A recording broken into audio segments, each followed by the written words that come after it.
Jared Cole was an ordinary man living on the busy space station called Delta 9, a place where thousands of beings from different corners of the galaxy came and went each day. He wasn't a soldier, a scientist, or a famous explorer. He was just a man who made lunch.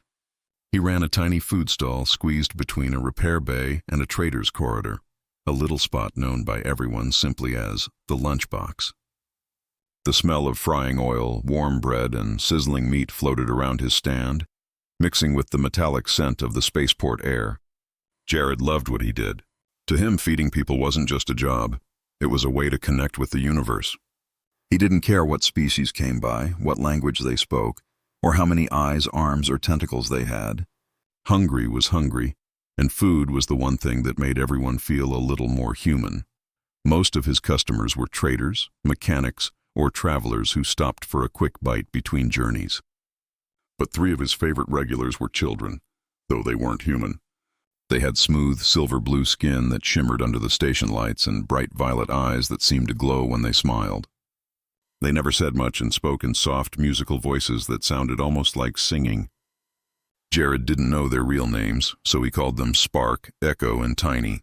Spark was the bold one, always asking for extra sauce and watching Jared cook with endless curiosity. Echo was quiet, polite, and liked to line up the napkins neatly on the counter. Tiny was the youngest, barely tall enough to see over the counter, and always grinned shyly when Jared handed her a sandwich. They came every day at the same time, carrying small blue crystal chips that glowed faintly, probably some sort of alien currency. Jared never asked where they got them or where they came from. He just made them their favorite meal, grilled cheese and tomato soup. They always thanked him with soft smiles before running off into the crowd. Jared sometimes wondered who looked after them. Maybe their parents worked on the station, or maybe they were part of a traveling group of merchants. But deep down, he noticed things that didn't quite fit. The children's clothes were simple but made from material finer than anything sold on Delta 9. The way they carried themselves, calm, almost regal, was unusual for kids. Once, Jared caught sight of a symbol stitched into the collar of Spark's jacket, a golden crest shaped like a star. It looked familiar, but he couldn't remember where he had seen it. He shrugged it off. Whatever it meant, it wasn't his business. He was just the guy who made lunch. What Jared didn't know was that these 3 children were not just any wanderers. They were the royal heirs of the Celestial Dominion, the largest and most powerful empire in the known galaxy. Their mother, Queen Zarathis, ruled entire star systems with armies of ships and legions of soldiers at her command. The children had been sent away in secret, hidden among the stars, to protect them from those who wanted to seize power through them. While Jared flipped his sandwiches and poured soup, he was unknowingly feeding the most important children in the universe. And while he saw only 3 small, hungry faces, whole fleets were moving in the shadows of space, searching for them. Still, Jared's life went on quietly. The hum of engines outside, the chatter of aliens in the corridors, the warmth of a fresh sandwich, it all felt like home. To him, every day was the same: serve, smile, and survive. He didn't realize that the simple kindness he showed those 3 children would one day make him part of a story that would shake the galaxy. For now, he was just Jared, the lunchman of Delta 9, serving meals across worlds, never guessing that destiny had already walked up to his counter, smiled with violet eyes, and asked for extra sauce. The morning began like any other for Jared Cole. He was at his little food stand on Delta 9, flipping eggs on the hot pan and humming to himself while the station buzzed with the noise of traders, travelers, and ship crews coming and going. The air was filled with the hum of engines, the chatter of alien tongues, and the soft hiss of the air recyclers. He had just finished serving a group of miners when everything changed. The first sign was a low tremor that shook the floor beneath his feet, followed by a deep rumbling sound that made the metal walls vibrate. Then, without warning, the station's lights flickered red, and a voice boomed over the speakers, sharp and filled with panic. "All personnel, evacuate immediately! The Dominion has declared war!" For a moment, Jared just stood there, his spatula still in his hand, trying to understand what he had just heard. But when the next tremor hit, harder this time, knocking plates from his counter, he knew this was no drill. He looked out through the wide window of the food court and froze. Beyond the glass, space itself seemed to be on fire. Enormous ships were emerging from hyperspace, massive, black and gold, their surfaces glowing with strange light. They were like floating cathedrals of war, each one the size of a city, and they filled the sky. Plasma bolts flashed across the void, cutting through the smaller defense ships like paper. The United Terran fleet scrambled to respond, but their ships were outmatched in every way. The Dominion dreadnoughts moved with terrifying precision, their weapons turning the stars into a storm of energy and destruction. In seconds, the outer docking ring of Delta 9 was engulfed in flames, and the sound of explosions roared through the corridors. Jared ducked behind his counter as the ceiling panels shook loose. The smell of burning metal filled the air, and people began screaming, running in all directions. He could hear the distant boom of collapsing decks. He was about to crawl toward the nearest escape route when he saw them, 3 small shapes pushing through the smoke and chaos. It was Spark, Echo, and Tiny, their silver-blue skin glowing faintly through the haze. Their faces were pale with fear, their violet eyes wide. "Help us!" Spark shouted, his voice trembling. "They've found us!" Jared didn't understand what that meant, but there was no time to ask.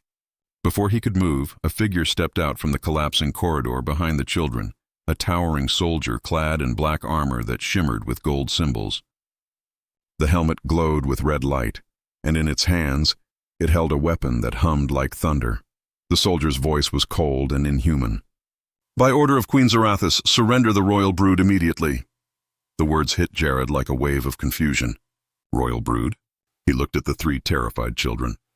They weren't just lost kids, they were someone important. Someone dangerous. But the soldier raised its weapon and instinct took over.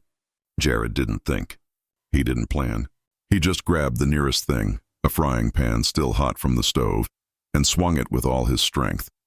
The metal rang out with a sharp clang as it smashed into the soldier's helmet, cracking the visor and sending the massive alien crashing to the ground. Smoke hissed from the armor and the weapon clattered away. Jared stood there, breathing hard, the pan shaking in his hand, not fully believing what he had just done. The kids stared at him, wide-eyed. "We have to go!" Echo cried. Behind them, another explosion ripped through the hallway, throwing fire and debris into the air. The walls groaned as the station began to break apart. Without another thought, Jared grabbed Tiny by the hand and shouted for the others to follow. "Come on," he yelled. "This way." They ran through the corridors as alarms screamed and the floor tilted beneath them. The ceiling lights flickered, revealing glimpses of chaos. People trapped, fires spreading, oxygen masks dropping from broken vents. Jared's mind raced. He didn't know who was attacking or why, but one thing was clear. The galaxy had just gone to war, and somehow, the man who made sandwiches was now in the middle of it. Jared Cole ran through the burning corridors of Delta 9 with the 3 alien children close behind him. The station groaned and shuddered around them as explosions tore through its metal walls. Sparks rained from broken wires, and the smell of smoke and melted steel filled the air. Every step was a fight against panic. The emergency lights flashed red, turning the hallways into a nightmare of shadows and flame.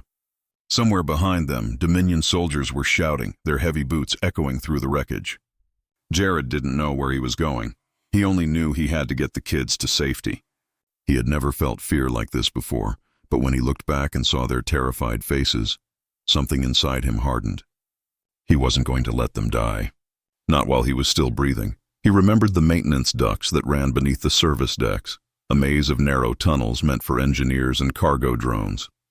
If they could reach those, maybe they could avoid the soldiers. He led the way, kicking open a maintenance hatch and helping the kids crawl through one by one. The space inside was tight and dark, filled with the hum of power lines and the rattle of distant explosions. The air was thick with heat and smoke, but it was better than being out in the open. Jared crawled behind them, whispering, "Keep moving, don't stop." The tunnel shook violently as something exploded above them, and a burst of dust and sparks rained down. Tiny began to cry softly, and Jared reached out, giving her hand a gentle squeeze. "It's okay, kid," he said in a shaky voice. "We're almost there." After what felt like hours, they reached another hatch that opened into one of the lower hangars.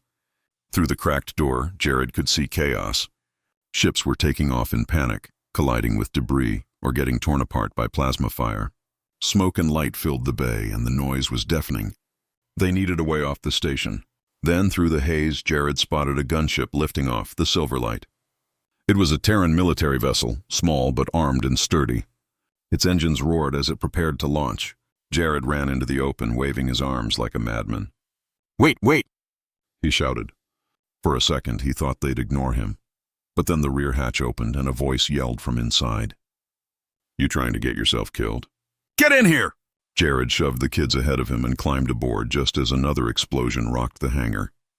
The hatch slammed shut behind them and the ship blasted away from the crumbling station. Through a small viewport, Jared watched Delta 9 split apart, huge sections breaking off and drifting into the void. He felt a sharp pain in his chest, not from injury, but from loss. His little food stall, the lunchbox, the place where he had spent years building a simple, peaceful life. It was gone, wiped out in an instant. The pilot turned out to be Captain Rhea Torres, a tough, sharp-eyed woman with short, dark hair and a voice like steel. She looked at Jared and then at the children. "Who the hell are they?" she demanded. Jared could barely answer, still catching his breath. "Just hungry kids," he said weakly. Rhea raised an eyebrow. "Well, you sure picked the wrong day for charity." The ship jolted as Dominion fighters appeared on their radar. Rhea cursed and pushed the engines to maximum power. The Silverlight darted between chunks of wreckage, narrowly avoiding enemy fire as it jumped to hyperspace. The stars stretched into streaks of light, and suddenly there was silence. Only then did Jared finally ask the question that had been burning in his mind. "Who are you really?" he asked the children. Spark looked up at him, his glowing violet eyes full of guilt and sadness. "We are the children of Queen Zarathus," he said softly. "Our mother rules the celestial dominion." The words hung heavy in the air. Jared felt his throat go dry. He had just attacked one of her soldiers, destroyed her orders, and rescued her royal heirs. He wasn't just a man on the run. He was now part of something much bigger than himself. As the Silverlight drifted into the dark safety of hyperspace, Jared sat back, trying to understand how a simple cook had ended up carrying the fate of worlds in his hands. For weeks, Jared Cole and the crew of the Silverlight ran from one end of the galaxy to the other, chased by the endless ships of the Dominion. Every day was a fight for survival. The once quiet cook from Delta 9 was now a fugitive, hiding in asteroid fields, slipping through nebula storms, and landing on forgotten moons just long enough to refuel and breathe. The Silverlight had become both home and prison, its metal walls echoing with the constant hum of the engines and the quiet fear that at any moment they might be found. Captain Rhea Torres was always at the controls, her eyes sharp, her hands steady, even when the ship rattled under enemy fire. She was a soldier through and through, tough, quick, and brave. Jared had grown to trust her completely, though she often scolded him for jumping headfirst into danger. "You're not a soldier, Cole," she'd say with a smirk. "Try not to act like one." But he was learning fast. He had to. During those long weeks, Jared discovered that running wasn't just about speed, it was about outsmarting the enemy. He learned how to mask their ship's signal, how to reroute power through damaged circuits, and even how to fire the ship's cannons when Rhea needed cover. He wasn't a fighter, but desperation had turned him into one. The children stayed close to him, never leaving his side. Spark, the oldest, helped with repairs and navigation.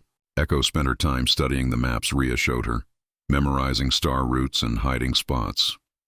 Tiny clung to Jared's arm, always watching him with quiet trust that broke his heart. They were royal children, heirs to an empire that was hunting them.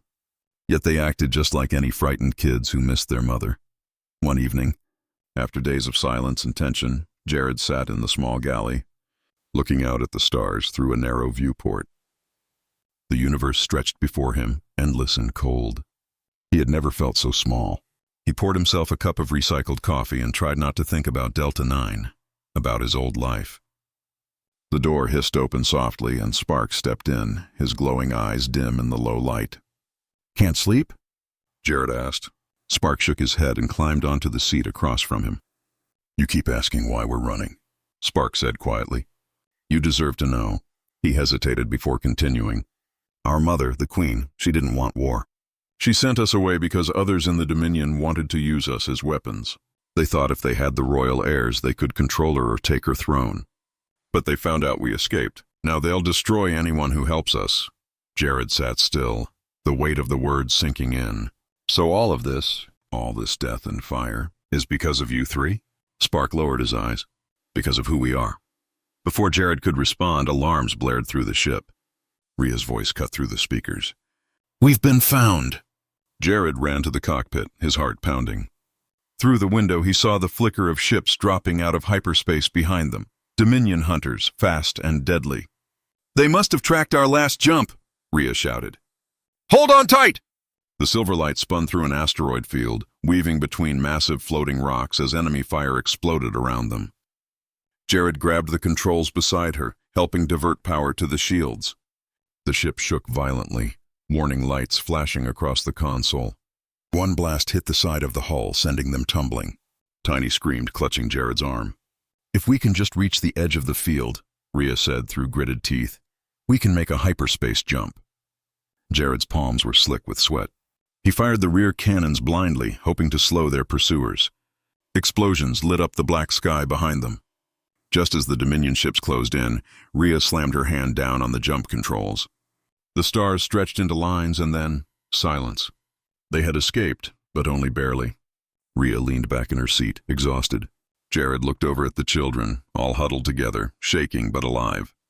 For a long time, no one spoke. Finally, Jared broke the silence. "If we keep running, they'll never stop chasing us." Rhea turned to him, her expression serious. "Then we'll stop running," she said. "We're heading for Solgate. That's where the Terran fleet is gathering. If we're going to fight back, that's where it starts." Jared nodded slowly, staring out at the endless stars. He didn't know what waited for them at Solgate, but he knew one thing for sure.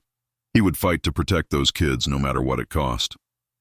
The journey to Solgate took 5 long days, but for Jared Cole, it felt like a lifetime. Every second he expected Dominion ships to appear out of hyperspace and end it all. When the silver light finally emerged near the vast ring of the Sol system's defense line, he was struck by what he saw. The gate wasn't just a structure, it was humanity's last stand. Thousands of Terran ships formed a massive barrier across the dark void, their hulls scarred and patched, engines flickering from years of war. There were cruisers, carriers, frigates, and even mining ships fitted with weapons. They were outnumbered, outgunned, but they stood together. The great blue shimmer of Earth's distant light glowed faintly behind them, as if the planet itself was watching, holding its breath. Rhea guided the silver light toward the command ship Valiant, a massive battlecruiser that anchored the defense line. As they approached, radio chatter filled the air. Reports of Dominion fleets mobilizing, coordinates shouted, captains preparing for the fight of their lives. Humanity wasn't backing down this time. When they landed aboard the Valiant, the crew was taken to the command deck. Officers hurried past, their faces tense but determined. Rhea handed over the data she had gathered from their escape, proof that the Dominion's attack wasn't just another raid, but a full invasion. The Admiral, an older man with sharp eyes and a scar running down his face, studied the information and nodded grimly. "We hold the gate or Earth falls," he said simply. Jared stood silently at the back, the children behind him. They looked so small among all the soldiers and officers preparing for battle. For a moment, Jared wondered if bringing them here had been a mistake. But before he could speak, the alarms blared. The Dominion fleet had arrived. Outside, the stars seemed to vanish as enormous ships filled the sky, more than anyone had imagined. They came in formation, a wave of gold and black metal that stretched beyond sight. The Dominion armada advanced slowly, confidently, their ships glowing like suns. At the center was the largest of them all, a ship so massive it cast shadows across the Terran line. It was the Celestial Crown, the flagship of Queen Zarathis herself. Jared stared at it, his chest tight. "She's here," Spark whispered. His voice trembled. "Our mother." Jared turned to look at them. They weren't excited or hopeful. They were afraid. The voice of the Queen echoed through the comms, deep and powerful, filling the decks with a sound that seemed to vibrate through bone. "Humans of Sol," she said, her tone calm but heavy with threat. "You have taken what belongs to me. Return my children, and I will grant your species mercy. Refuse, and I will burn your world until your oceans turn to steam." The Admiral's eyes hardened. "No response," he said coldly. But Jared stepped forward before he could stop himself. "Wait," he said. "Let me talk to her." The entire command deck turned toward him. "I've met her kids," he continued. "I've seen how scared they are. Maybe she doesn't know what's really happening." The Admiral hesitated but finally gave a small nod. Jared took the comm mic, his voice shaking at first but growing stronger. Queen Zarathus, he said, your children are safe. They're alive. But if you want them, you'll have to come through us first. For a moment there was silence. Then, without warning, the Dominion fleet opened fire. The first wave struck the Terran line like a hammer. Energy beams lit up the void, tearing ships apart, shaking the Valiant to its core. But humanity didn't run. They fought back with everything they had: missiles, railguns, plasma torpedoes, every weapon that still worked. The void turned into a storm of fire. Jared and Rhea returned to the Silver Light, taking the children with them, determined to help. Rhea piloted the ship into the chaos, weaving through explosions while Jared manned the weapons. The sky was alive with death and light, but they kept going, carving a path straight toward the Celestial Crown. As they neared the massive flagship, Rhea's eyes were fixed on the sensors. If we hit their shield barrier hard enough, we might open a hole big enough for the fleet to strike, she said. Jared swallowed hard. You mean ram them? Rhea gave a grim smile. Exactly. The ship shook violently as they dodged enemy fire. Behind them, Terran ships followed, their combined fire focusing on the same target. Then, with a deafening roar, the Silver Light slammed into the barrier, breaking through in a flash of light. Go! Rhea shouted. Finish this! Jared grabbed the children, guiding them toward the heart of the Dominion ship. Inside, everything gleamed with gold and crystal, and waiting for them at the end of the long corridor was Queen Zarathus herself, tall, radiant, and terrible. Her eyes burned with the light of dying stars. Why fight for what you cannot win, human? She asked. Jared stared up at her, unflinching. Because we don't fight to win, he said. We fight to protect. Then he activated the charge they had planted, and a blinding light filled the sky as the Celestial Crown exploded, shaking the heavens and ending the battle in one final flash of courage. When the light faded and the thunder of battle finally died, the galaxy fell into silence. The great Dominion fleet, once the most powerful force in the known universe, was gone, its ships scattered like ash across the stars. The explosion that destroyed the Celestial Crown had shattered the Dominion's heart and ended the war in a single, blinding moment. The shockwave rolled across space, breaking communication lines, disabling weapons, and silencing engines. When the chaos settled, all that remained was debris floating in the cold black, mixed with fragments of ships and echoes of bravery. The Terran fleet, battered and broken, drifted quietly among the ruins. They had lost countless lives, but they had held the line. Humanity had survived. Captain Rhea Torres guided what was left of the Silver Light, a charred, half-destroyed wreck, back to the fleet. She was covered in soot and blood, her uniform torn, but she was alive. Her first question was for the children. They had been rescued in the final moments by Rhea herself, pulled from the collapsing flagship as Jared set off the charge that ended it all. He never made it back. The children cried when they realized he was gone. Spark, who always tried to be brave, couldn't stop shaking. Echo clung to Rhea's arm, and Tiny simply stared at the stars, silent tears running down her silver cheeks. None of them had asked Jared to save them, yet he had given everything he had without hesitation. To the Terran soldiers who saw it, he wasn't just a man. He was a symbol of what made humanity different. They had faced the most powerful empire in existence and refused to kneel. Jared Cole had stood between death and life, armed with nothing more than courage and a heart that cared too much. When news of the Dominion's collapse spread across the galaxy, the warlords who had followed Queen Zarathus's rule began to fall apart. Without her power to bind them, her empire broke into fragments. Some sought peace with the Terrans, others vanished into the darkness, and a few even joined the rebuilding efforts. For the first time in centuries, the galaxy was quiet. The children, now orphans of both war and royalty, were placed under the care of the United Terran Council. They grew up learning about both sides of their heritage, the strength of the Dominion and the compassion of humanity. Spark often visited the memorial that floated near the edge of Saul Gate, a great metal monument shining with names of those who had fallen. Jared's name was carved at the top in bold letters: Jared Cole, the man who fed the stars. Years passed and life began to bloom again. Stations were rebuilt, colonies thrived, and trade routes reopened. On Earth, near the rebuilt spaceport of New Geneva, a small diner opened its doors for the first time. It looked almost out of place among the tall silver towers and glowing streets.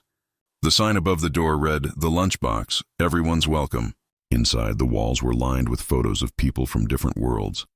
Humans, aliens, soldiers, and workers, all smiling together. On the counter stood a framed photo of a man in a simple apron, flipping a pan with a grin. Underneath it was a small metal plaque that read, "In memory of Jared Cole, who believed kindness could change the galaxy. Travelers from every corner of the stars came to eat there. Some came because the food reminded them of home. Others came because they had heard the legend of the man who once fed the Queen's children without knowing who they were. Soldiers whispered his story in the farthest colonies. Traders told it in spaceports. Even Dominion descendants taught it to their young. They said Jared's courage had ended a war and that his compassion had built peace. But to those who truly knew, it wasn't about war or victory. It was about one man who saw hungry children and chose to help. He hadn't been a soldier or a hero, just a cook who refused to look away. Sometimes, when the stars were bright, people swore they could still see a glimmer near Saul Gate, a faint shimmer like the flash of a frying pan catching the light. They said it was Jared watching over the worlds he had helped save, making sure no one ever went hungry again. His story became a part of humanity's legacy, a reminder that strength wasn't only found in power or weapons, but in compassion, in the simple act of caring. Across galaxies, from human colonies to alien worlds, there was a saying that outlived empires and wars.